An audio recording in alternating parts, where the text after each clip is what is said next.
तो आखिरकार इन का सीजन 4 का ट्रेलर आ गया है और अब मार्क को पता है कि लेवी एंगस्ट्रॉन्ग मेरा फेवरेट विलन अभी वापस आ गया है और उसे पता है कि वो अभी चुप नहीं बैठने वाला। तो मार्क को भी अपना काम करते रहना होगा, जबकि वो और ईव अभी भी कॉन्क्वेस्ट के साथ उस डेडली बैटल के बाद पूरी तरह से रिकवर नहीं हुए हैं। यहाँ तक ईव का पावर्स अभी में भी जाने वाला है। मे बी लास्ट सीजन में कॉन्क्वेस्ट के साथ बैटल में उसके पावर्स का ओवर यूजेज की वजह से ये हो रहा है, बट ये एक बड़ा प्रॉब्लम हो सकता है क्योंकि हमने एटम ईव के स्पेशल में भी देखा था कि उसके पावर्स किस हद तक जा सकते हैं और उस पावर को उसने कॉन्क्वेस्ट के टाइम पे भी यूज किया था और अपने बॉडी को भी रिकवर किया था, जबकि वो लिविंग थिंग्स में अपना पावर्स यूज नहीं कर पाती थी क्योंकि उसके दिमाग में डॉक्टर ब्रैंडीवर्थ ने एक साइकोलॉजिकल ब्लॉक लगाया था और मे बी लास्ट सीजन में वो ब्लॉक टूट गया, जिसकी वजह से वो अपना पावर्स अब कंट्रोल नहीं कर पा रही। और अगर ब्लॉक हट गया तो कहीं उसका हाल भी उसके सिबलिंग्स की तरह ना हो जाए, क्योंकि वो चारों भी लिविंग थिंग्स को कंट्रोल कर पाने की वजह से खुद के बॉडी को ही सेफ में नहीं रख पाते थे। और पूरे ट्रेलर में हमें मार्क का 3 फॉर्म्स देखने को मिलता है, जिसमें एक तो कॉन्क्वेस्ट के साथ लड़ने के बाद का फॉर्म है जहां मार्क का हाथ और पैर रूडी ने रोबोटिक पार्ट से रिप्लेस कर दिया है। दूसरी तरफ एक और फॉर्म है उसे same blue and black costume के साथ जहां उसके हाथ और पैर पूरी तरह से ठीक है और एक पुराने कॉस्ट्यूम में दिखाया जाता है। मतलब सब धीरे धीरे रिकवर होने के साथ लास्ट सीजन में मार्क और सीसिल के बीच जो हुआ था उन्हें वो भूल के फिर से एक साथ आने वाले विल्ट्रम एम्पायर के वॉर के लिए तैयार होना होगा और जिसकी वजह से आखिर में हमें वापस इनविंसिबल का वो पुराना ओरिजिनल कॉस्ट्यूम देखने को मिलेगा। और दूसरी तरफ अपने एलन भाई को देख के खुश हो ही रहा था कि ये सीन दिखा दिया,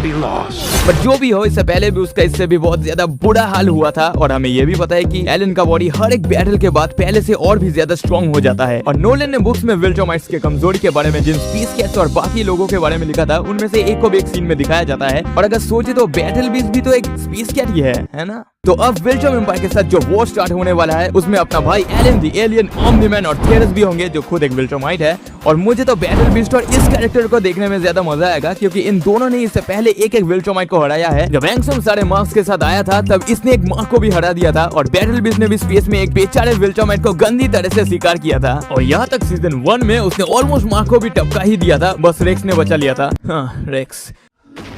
तो हमें पता है कि ये दो कैरेक्टर्स भी विल्ट्रमाइट एम्पायर के साथ वॉर में कितना स्ट्रॉन्ग और इम्पोर्टेंट होने वाले हैं। बट एक और कैरेक्टर है जिसने मार्क के एक वेरिएंट को टपकाया था और वो था पावरफ्लेक्स, बट उसको ट्रेलर में नहीं दिखाया गया। बट प्रॉब्लम ईव को लेके है क्योंकि इस लड़ाई में मार्क यहाँ तक ओलिवर को भी लेके जाने वाला है, बट ईव को नहीं।